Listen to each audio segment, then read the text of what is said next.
Washington, scientists have observed that a drug which is already approved to treat several blood cancers is associated with reduced respiratory distress and a reduction in the overactive immune response in COVID-19 patients, an advance that may lead to a potential therapeutic for novel coronavia.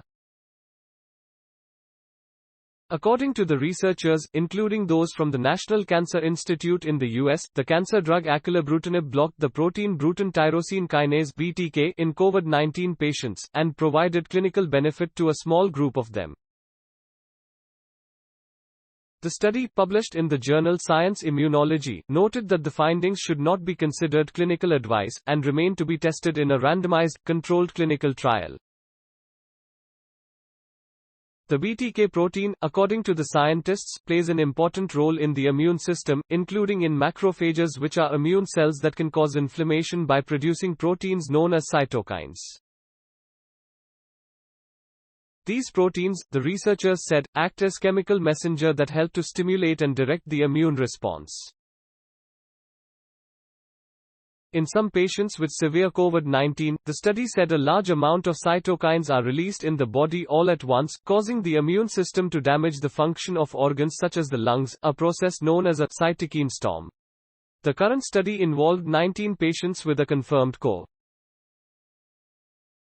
According to the scientists, 11 of the 19 patients had been receiving supplemental oxygen for a median of 2 days, and 8 others had been on ventilators for a median of 1.5 days. The study noted that within 1 to 3 days after they began receiving the cancer drug, majority of patients in the supplemental oxygen group experienced a substantial drop in inflammation, and their breathing improved.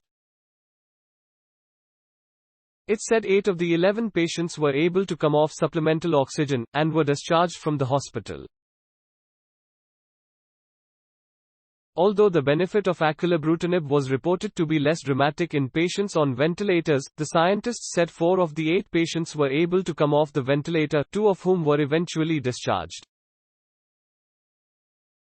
According to the scientists, the ventilator patient group was extremely clinically diverse and included patients who had been on a ventilator for prolonged periods of time and had major organ dysfunction. 2 of the patients in this group died, they said.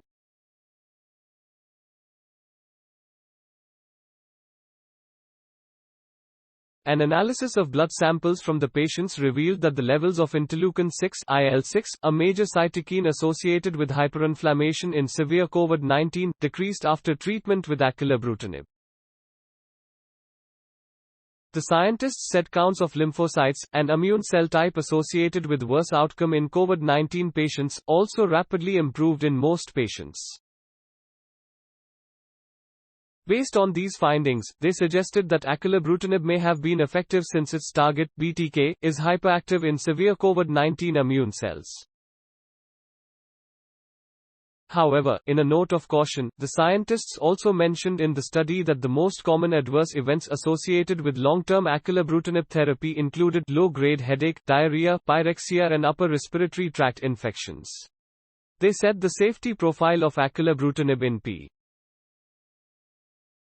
Further correlative studies will be needed to understand the basis for response or resistance to BTK inhibition in patients with such advanced disease, the scientists wrote in the study. Thanks for watching. Do you like my video? Then show me your love by pressing like button. Please subscribe my channel and hit bell icon for new science inventions in future.